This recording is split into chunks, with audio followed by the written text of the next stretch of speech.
오늘의 주요 뉴스입니다. 구미역에서 서울로 가는 첫 열차 운행이 갑작스럽게 중단된 가운데 운행이 중단된 구미역 정차 무궁화호는 모두 4개 노선인 것으로 확인됐습니다.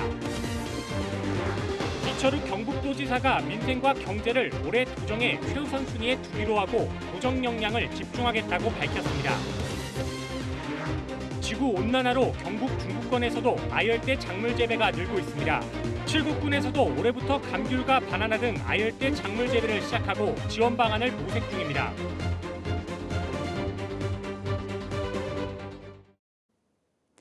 시청자 여러분 안녕하십니까? 뉴스와이드입니다.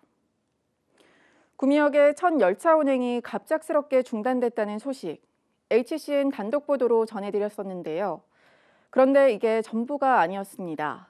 구미역에 정차하는 무궁화호 가운데 4개의 노선이 중단된 것으로 확인이 됐는데 코레일 측의 홍보 부족에다 대책도 특별히 없어 M1 이용자들의 불편만 커지고 있습니다. 오승훈 기자의 단독 보도입니다. 열차를 기다리는 사람들로 북적이는 구미역 대합실. 대합실 한켠에 열차 운행 중지를 알리는 공지가 붙어 있습니다. 대구 차량사업소 정비시설 개량공사로 내년 말까지 열차 운행이 중단된다는 내용입니다. 구미역에 정차하는 열차 가운데 지난해 12월 28일부터 운행이 중단된 무궁화호 노선은 모두 4개. 한꺼번에 4개 노선이 사라지다 보니 이용객들의 불편이 이만저만이 아닙니다. 수도권에 있는 사람들이야 그 불편한 게 그렇게 느끼지 못할지 모르지만은 지방에 있는 사람들은 솔직히 많이 느끼거든요. 그에다 KT에서도 이제 구미 같은 입장에서는 KT에서도 거기 서는 게 아니잖아요. 이용객들은 노선이 중단됐다면 불편을 최소화할 대책도 나와야 한다고 한 목소리를 내고 있습니다. 최소한 ITX 새마을호 같은 중간급 열차가 추가 투입돼야 한다는 겁니다.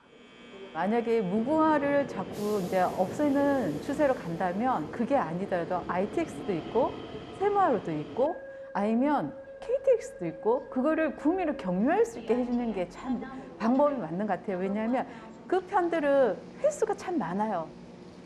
이에 대해 코레일 측은 사전 공지가 늦은 점을 인정하면서도 대구권 광역철도 개통을 위한 정비시설 개량 공사가 불가피한 상황이라며 오히려 이용자들에게 이해를 구했습니다.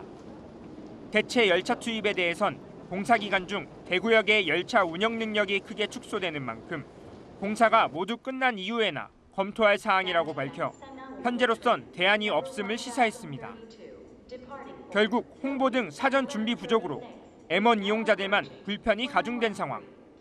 구미역의 열차 운행 중단 소식을 들은 지역 정치권에서는 조만간 코레일 측과의 면담을 통해 후속 대책을 마련하겠다고 밝혔습니다. HCN 뉴스 오승훈입니다.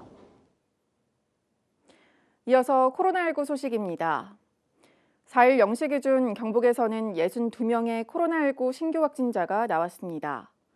지역별로는 구미 14명, 포항 11명, 상주와 칠곡 각각 3명 등 모두 14개 시군에서 확진자가 나왔습니다. 구미에서는 어린이집 관련 가족 2명과 기존 확진자의 가족 4명 등 14명이 확진됐습니다.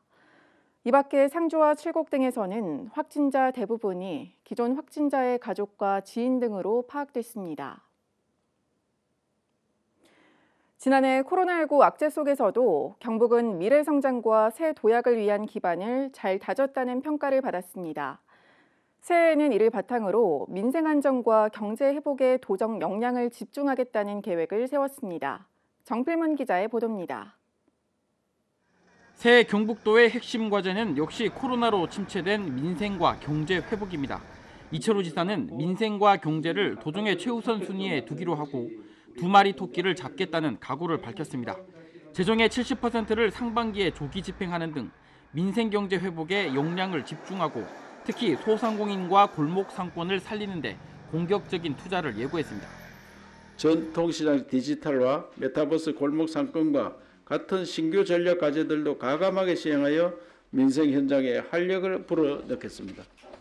대구 경북 행정통합도 다각도로 추진됩니다. 교통과 관광 분야의 대구 경북 특별지방자치단체를 설립하고 또 로봇과 미래차, 바이오의 협력 프로젝트를 추진해 미래 먹거리를 키워나가기로 했습니다. 이와 함께 지역 대학의 경쟁력 저하나 청년 인재 유출 등이 심각한 가운데 경북도는 지역 대학을 발전의 원동력으로 삼는 혁신 플랫폼 구축으로 해법을 모색할 전망입니다. 지역 혁신 플랫폼을 구축하여 혁신 인재 1000명, 지역 정착률 75% 달성을 이루어낼 것이며 포항과 구미의 연구개발 특구를 중심으로 산학, 협력 생태계 육성도 게을리하지 않겠습니다. 또 현 정부의 탈원전 정책으로 경북의 경제적 피해가 크지만 앞으로 소형 모듈 원자로와 수소 생산, 풍력 발전으로 포항과 경주 영덕 울진을 차세대 에너지 벨트로 조성할 계획입니다. 이와 함께 신공항을 중장거리 국제노선으로, 포항공항은 포항경주공항으로 명칭을 바꿔 단거리 국제노선 취향을 추진하고 울릉공항은 관광노선으로 특화합니다. 또 대구와 신공항, 의성을 관통하는 대구 경북선을 포함한 8개의 핵심 철도와 도로도 구축할 계획입니다. HCN 뉴스 정필문입니다. 경북도가 올해 관광객 2억 명 유치에 나섭니다. 이를 위해 올해도 다양한 홍보 채널을 통해 경북의 관광 콘텐츠를 알리고 문화관광 축제 활성화 같은 4대 유치 전략을 집중 추진키로 했습니다. 특히 관광지와 음식점, 숙박을 결합한 관광 상품을 온라인을 통해 확대 판매하고 4월과 5월에는 경북여행 특별주간을 운영해 관광지와 야영장 등의 입장료 할인도 추진합니다. KT 이동통신 빅데이터 분석 결과 지난해 1월부터 11월 말까지 경북 방문객은 총 1억 4,900만 명으로 서울과 경기를 제외하고는 가장 많았습니다. 어느 지역에 어떤 작물을 주로 재배하는지를 지도화한 것을 작물지도라고 합니다. 이 작물지도가 온실가스 영향으로 계속해서 바뀌고 있는데 예를 들면 경북 중부권에서도 아열대 작물 재배가 늘고 있다는 겁니다. 칠곡에선 올해부터 감귤과 바나나 등 아열대 작물 재배에 시동을 걸었습니다. 전복은 기자입니다.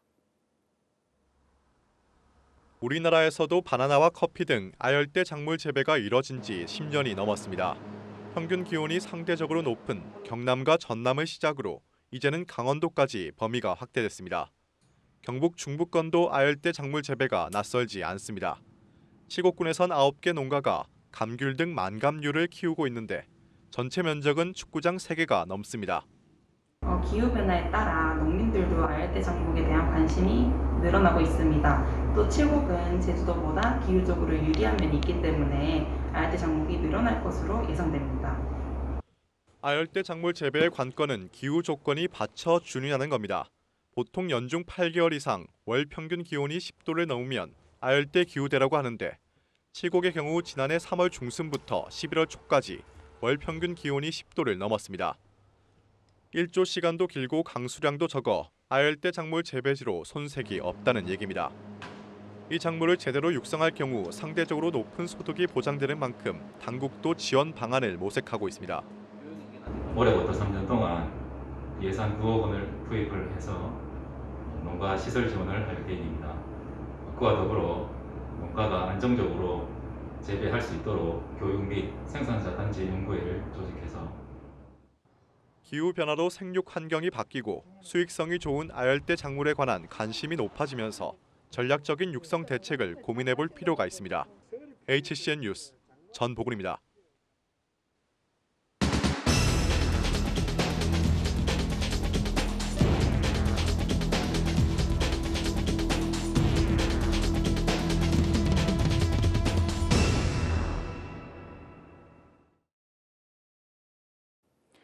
구미시가 올해 국비 250억 원을 투입해 국가산업단지의 제조 혁신에 나섭니다.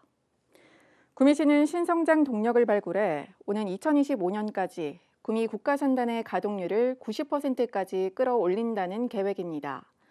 특히 5G 시험망 테스트베드 구축과 경북 디자인주도 제조 혁신센터 육성, 올해 하반기 준공 예정인 로봇직업 혁신센터 구축에 힘쓸 예정입니다.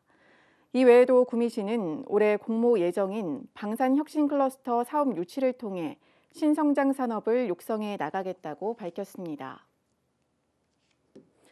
코로나19로 피해를 본 소상공인을 대상으로 한 희망대출 신청 접수가 시작됐습니다. 지원 대상은 지난달 말 방역지원금을 받은 소상공인 가운데 신용등급이 낮은 14만 명입니다.